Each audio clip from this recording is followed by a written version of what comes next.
Bursa Efek Indonesia mencatatkan lonjakan transaksi harian dalam 4 hari perdagangan terakhir. Lonjakan ini pun diperkirakan membuat pasar modal Indonesia menjadi atraktif.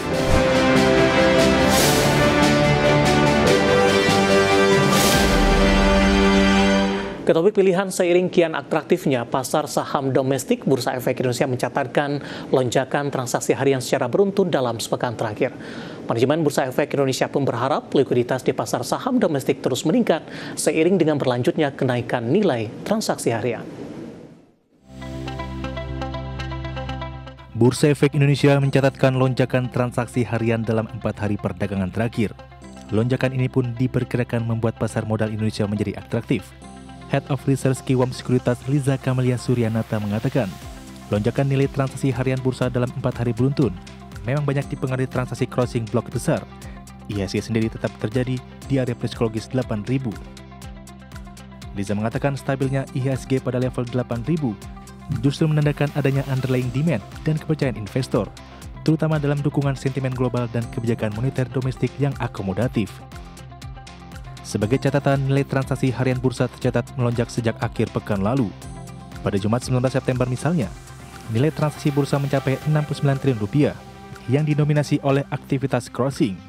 Lalu pada perdagangan Senin, nilai transaksi harian bursa juga tercatat masih meningkat dengan total sebesar Rp22 triliun dan meningkat lagi pada Selasa mencapai Rp31 triliun. Situasi serupa berlanjut pada Rabu yang menghimpun nilai transaksi mencapai Rp38 triliun. Padahal biasanya bursa mencatat nilai transaksi harian yang berkisar 13 hingga 14 triliun rupiah. Lonjakan aktivitas transaksi itu pun mendongkrak rata-rata nilai transaksi harian di pasar saham Indonesia. Hingga penutupan Rabu, rata-rata nilai transaksi harian tercatat sebesar Rp15,27 triliun. Terkait lonjakan transaksi, Direktur Perdagangan dan Pengaturan Anggota Bursa Irfan Susandi mengatakan, pihaknya berharap likuiditas bursa akan terus meningkat dengan partisipasi lokal dan asing dengan naiknya nilai transaksi harian bursa. Sementara itu pada perdagangan sesi pertama Kamis, indeks harga saham gabungan mencatat nilai transaksi sebesar Rp14,65 triliun. Total volume transaksi di sesi pertama mencatat 34,84 miliar saham, dengan 431 saham melemah, 229 menguat, dan 138 stagnan. Berbagai sumber untuk iDirectional. Dan pemirsa, kita akan jeda kembali. Usai jeda kita akan coba review jalannya perdagangan di sepanjang hari ini, di mana menit terakhir jelang penutupan pergerakan indeks harga sebagian masuk kami ini terus mengalami koreksi yang cukup dalam, namun masih bertahan di atas level 8.000-an. Kami akan segera kembali sesaat lagi. Kita beralih ke informasi emiten pilihan pemirsa, di mana PT Indakiat Pulp and Paper Tbk atau INKP akan menerbitkan obligasi berkelanjutan 5 tahap 5 tahun 2025 dan sukuk mudharabah berkelanjutan 4 tahap 5 tahun 2025, di mana total nilai dari aksi korporasi ini mencapai Rp5,05 triliun.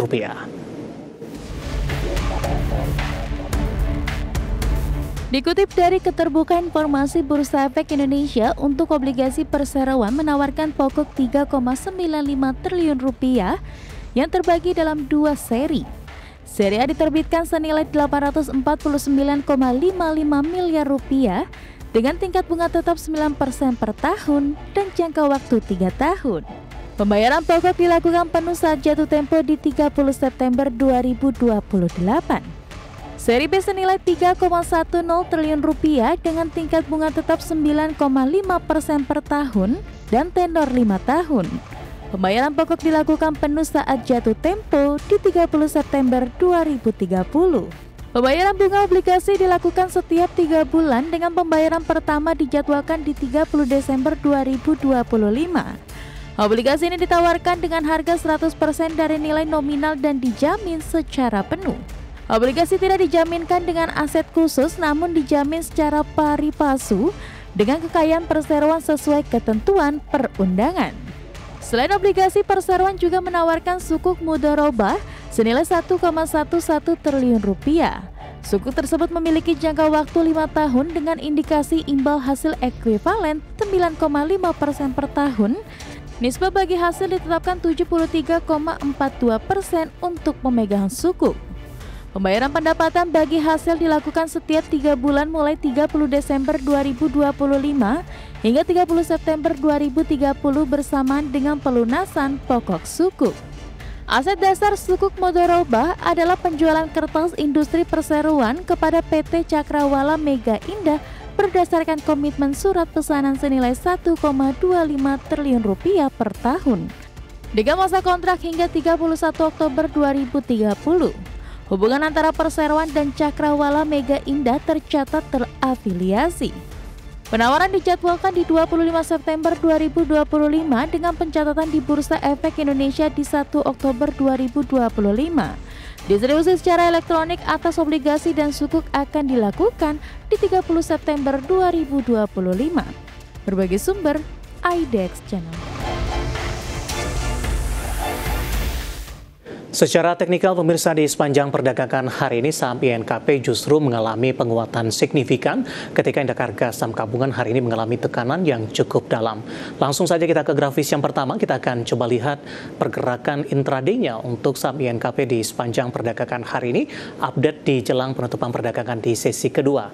Ya, dibuka di sesi pertama pada pagi tadi di zona hijau di 7.350. Pasca pembukaan pada pukul 10:10 INKP sempat ke zona merah, melemah ke 7.300 pemirsa. Namun di 11.30 menguat di 7.450, penutupan menguat ke level 7.500 dan pembukaan sesi kedua melanjutkan penguatan ke 7.525. Saat ini posisi dari INKP masih melanjutkan penguatannya. Secara persentase menguat di 6,48% dan sudah berada di level 7.800-an. Intraday hari ini sempat ke 7.850. Angka ini disentuh di perdagangan sesi kedua pemirsa. Kita beralih ke grafis selanjutnya, pergerakan saham INKP dalam beberapa bulan terakhir. Di awal tahun, INKP masih diperdagangkan di 6.825, Februari, Maret, dan April. Ini mengalami tekanan yang cukup dalam. 8 April ketika trading halt terjadi, INKP juga ikut mengalami koreksi dalam ke 4.350. Mei, Juni, mengalami penguatan hingga ke 6.000-an dan Juli tertekan di 5.500. Sementara di perdagangan Agustus dan September, saham INKP mengalami lonjakan yang cukup signifikan. Intraday-nya sempat ke 8.375. Namun di September lebih cenderung tertekan pemirsa dengan meninggalkan level 8.000-an di 7.525 pembukaan sesi kedua dan saat ini di 7.750 dan intraday sempat ke 7.850. Dari sisi valuasi, dengan beberapa indikator yang ada, kita akan coba lihat grafis selanjutnya di posisi price to earning ratio di 7.72 kali, PSR di 0.81 kali, PBV di 0.39 kali, dan PCFR di 4.38 kali.